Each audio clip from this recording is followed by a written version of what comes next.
Bismillah, alhamdulillah, wassalatu wassalamu ala rasulillah. Amma ba'du. Kita akan baca hadis Riyadhus Shalihin, masih dalam bab sederhana dalam amal. An Abi Hurairah radhiyallahu anhu, an Nabi sallallahu alaihi wasallam qala, inna dina yusrun walan yusadda dinu illa ghalabahu. Fasadidu wa qaribu wa abshiru wasta'inu bil ghadawati warrohati wasyai'in minad duljah. Rahul Bukhari. Dari sahabat Abu Hurairah radhiyallahu anhu, dari Nabi sallallahu alaihi wasallam, beliau bersabda, sesungguhnya agama itu mudah. Agama itu mudah.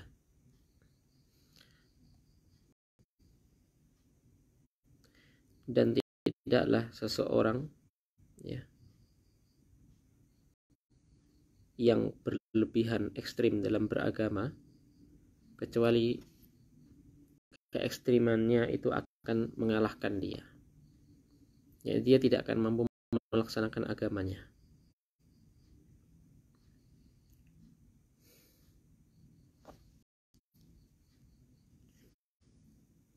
Kita belum membahas tentang masalah bid'ah. Terkadang hal-hal yang sebenarnya tidak sampai perkara bid'ah, tapi kalau seseorang itu berlebihan, ya, ini akan tidak bagus ujungnya. Apalagi seseorang yang melakukan bid'ah, ini tentu lebih bahaya lagi. Ya, sesungguhnya agama itu mudah, dan tidaklah orang yang berlebihan dalam mengamalkan agamanya, ya, melainkan dia akan terkalahkan. Fasadidu wa qaribu. Fasadidu ay iltazamu. Fasadidu yakni tetapilah dalam beramal. Tidaknya senantiasa melakukan amalan-amalan, kewajiban-kewajiban.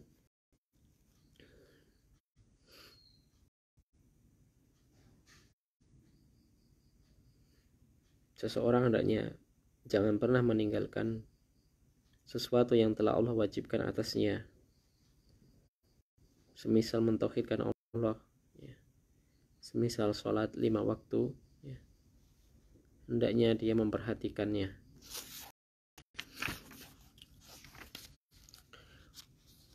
Wa qaribu maknanya ialah idalam tastati'u al-akhda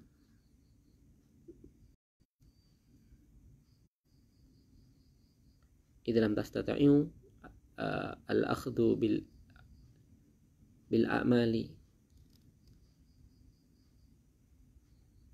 fa'malu ma yuqarribu minhu. Jika seseorang itu tidak mampu melaksanakan suatu amalan, maka hendaknya ia melakukan suatu kebaikan yang bisa mendekatkan. Kalau ada suatu kesempatan,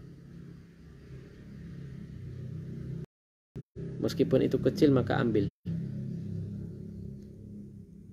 Kalau seseorang tidak bisa melakukan seluruh amalannya atau seluruh bagian dari ibadah misal, maka dia hendaknya tidak meninggalkan secara total. Ya, kalau tidak bisa mengambil seluruhnya, maka jangan meninggalkan yang sebagian. Ya, ambil yang mudah. Misal seseorang, kita ambil ibu rumah tangga. Contoh ibu rumah tangga. Kalau waktunya itu sudah habis untuk kegiatan-kegiatan rumah, ya, kalau dia mau mengambil misal untuk belajar ilmu agama atau membaca Quran, meskipun itu sedikit waktunya, maka jangan ditinggalkan. Itu maknanya, kurang lebih seperti itu. Qoribu, ambil sesuatu meskipun itu sedikit, ya. Karena sesuatu yang sedikit, meskipun sedikit, kalau diamalkan setiap hari, ini akan bermanfaat. Kalau seseorang tidak bisa melakukan sholat malam, maka hendaknya dia ambil sesuatu yang mudah. Karena mungkin dia misal seorang yang bekerja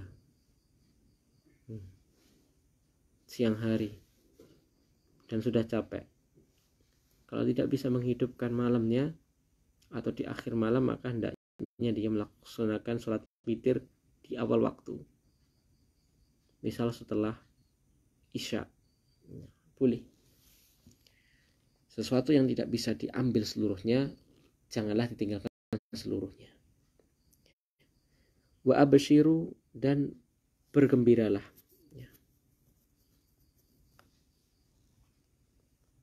Bergembiralah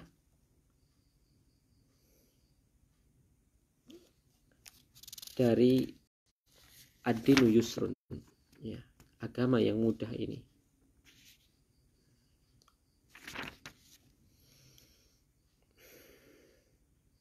Wasta'inu bil ghadawati warrawhati, ya, dan minta tolonglah kepada Allah Subhanahu wa taala kalian di waktu pagi dan di waktu sore, ya, yakni minta tolonglah dalam beramal, ya. Karena seseorang bisa beramal itu bukan karena kehebatannya, tapi semata Allah yang memudahkan.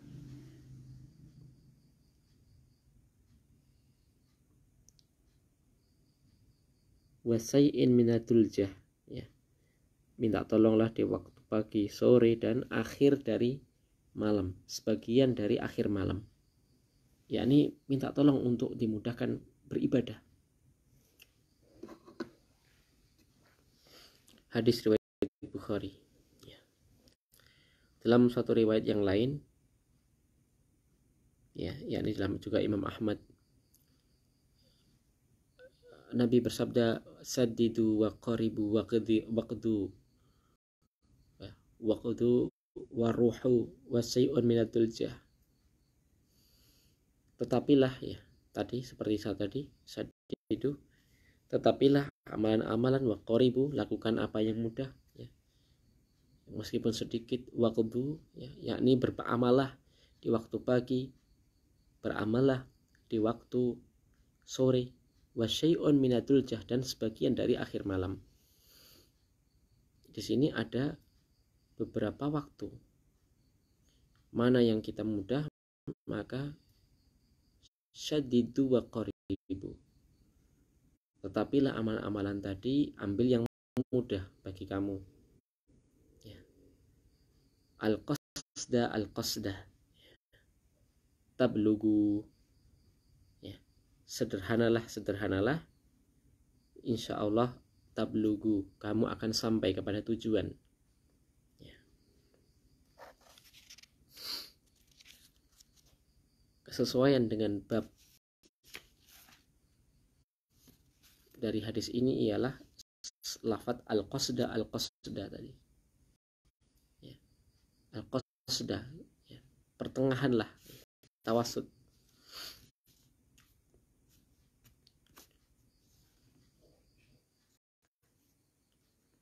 Faedah yang bisa diambil dari hadis ini, yang pertama ialah sederhana dalam beribadah itu akan menghantarkan kepada keridhaan Allah. Allah lebih ridho, ya, dan bisa lebih bisa melanggengkan, merutinkan ubudiyah, penghambaan, peribadatan kita kepada Allah Jalla Jalaluh, ya.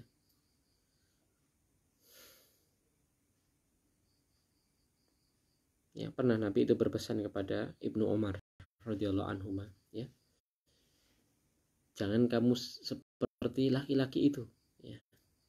Dulunya dia sholat malam, tapi sekarang dia meninggalkannya ya.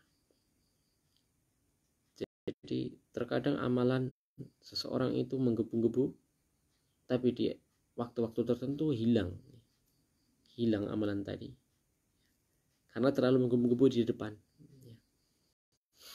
Karena terlalu berlebihan ya. Hendaknya dia juga mengukur kadar kemampuan badan dia, semangat dia. Yang kedua, faidah dari hadis tadi, selektif dalam memilih waktu dalam ibadah ya, dalam kebaikan, selektif. Misal seorang ibu rumah tangga ya, hendaknya dia mengambil hari yang mudah baginya untuk apa, misal membaca Quran ya. Kalau mungkin sejak waktu mulai jam 7 atau mulai jam 6 ya, mulai jam 6 sampai maghrib mungkin ya, atau bahkan sampai isya ya, atau bahkan sampai pada isya dia sibuk karena mengurusi rumah tangga, dia ambil waktu yang kiranya lapang untuk beribadah. Misal kita ambil contoh membaca Quran ya. Kalau ambil jam 5 pagi sampai jam 21 itu dia sibuk untuk totalitas kepada keluarga, maka ambil waktu misal setengah 4 ya, atau misal ba'da subuh langsung ia membaca Al-Quran. Dia membaca 2 halaman atau 2 lembar dengan waktu yang lapang, tidak lari-lari. Tidak lari-lari artinya itu tidak dikejar-kejar, nanti celak ini ya. Itu lebih fokus, bisa lebih hati itu tenang ketika membaca Quran ya. Akan merasakan kenikmatan dalam membaca Qurannya ya, tidak disambi ini dan itu ya. Meskipun terkadang ada beberapa orang yang bisa itu menyambi ya, bisa disambi ya. Pernah kita itu baca ya di Facebook ya, beberapa, dan ini tidak seluruhnya bisa ya, orang-orang tertentu saja.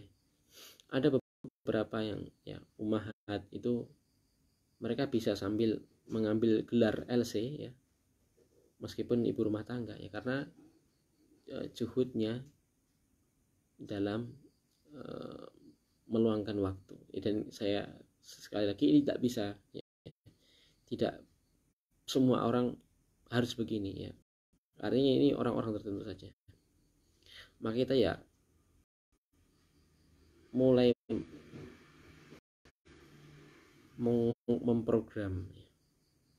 memprogram apa yang tersisa dari umur kita. Misal kita umur 30 tahun ya, anak misal 3 atau 4 ya, waktu saya yang efektif untuk keluarga jam sekian, maka sisakan waktu ya, luangkan waktu itu untuk Allah Subhanahu wa Ta'ala ya, berkholwat ya, bersendiri dengan Allah. Bagaimana caranya? Ya, dengan baca Quran, dengan zikir, dengan sholat ya. Atau misal seorang pekerja ya, seperti saya,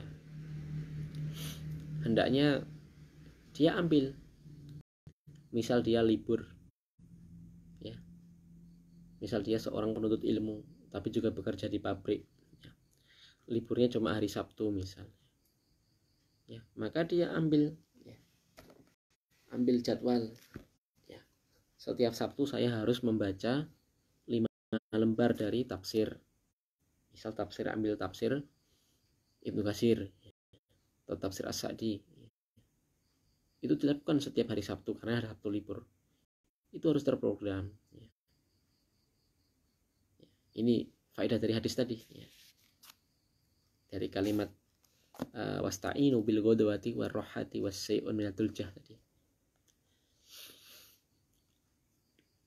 Dan jangan lupa seseorang hendaknya juga memprogram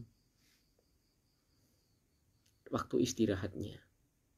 Jadi meskipun dia menggebu-gebu, lagi on fire tenaganya, tetap sisakan beberapa jam, misal 3 jam untuk tidur ya. Misal untuk tidur ya, karena semangat seseorang kalau tidak istirahat ya, tubuh kita ada batasannya. Faedah yang ketiga, seseorang yang terlalu berlebihan dalam beramal ini bisa mengantarkan kepada cepat bosan ya, dan mudah futur ya. Hendaknya dia mengambil sesuatu yang pertengahan ya, pertengahan. Misal janganlah seseorang sholat malam ya, mulai jam 12 sampai jam 4 pagi terus ya. Karena ini orang akan lebih mudah bosan ya. Ya, terkadang setengah jam atau 1 jam. Kalau pengen lebih lama ya 2 jam seminggu sekali. Atau terkadang dia cuma sholat witir saja. Ya, jadi seperti itu supaya bisa apa? Bisa rutin. Ya. Berikutnya yang keempat, Islam adalah agama yang mudah. Ya, Islam agama yang mudah. Seseorang yang sakit keras tidak wajib puasa ya, tapi wajib mengganti ya. Tidak, bahkan beberapa kondisi dia tidak boleh puasa kalau memudaratkan, dan dia wajib mengganti di hari yang lain ya. Sesuatu kemudahan. Seseorang yang ketika sholat jamaah di masjid ada hujan yang sangat deras ya, maka dia boleh ya untuk melakukan sholat jamaah atau sholat di rumah ya.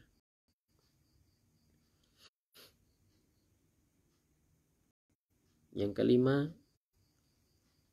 mengambil rukhsah yang telah ditetapkan oleh syariat. Misal seseorang boleh mengqashar sholat ya, dari 4 rakaat menjadi 2 rakaat. Ini disyariatkan dalam Islam ya. Disyariatkan. Boleh seseorang itu melakukan sholat duhur, asar, isya itu 2 rakaat saja boleh. Masing-masingnya 2 rakaat. Ketika dia safar, misal dia naik bis ke Surabaya atau naik bis ke Jakarta, itu boleh. Bahkan dibolehkan juga untuk menjamak ya. Jadi melakukan sholat duhur dan asar di satu waktu. Bisa jamak takdim dilakukan di awal waktu dari sholat zuhur atau di takhir, yakni dilakukan di sholat asar. Dan ini bisa silahkan dilihat dalam kitab-kitab fikih ya. Dibahas seperti itu. Wallahu ta'ala alam bisawab. Ini yang bisa kita baca pada kesempatan kali ini. Semoga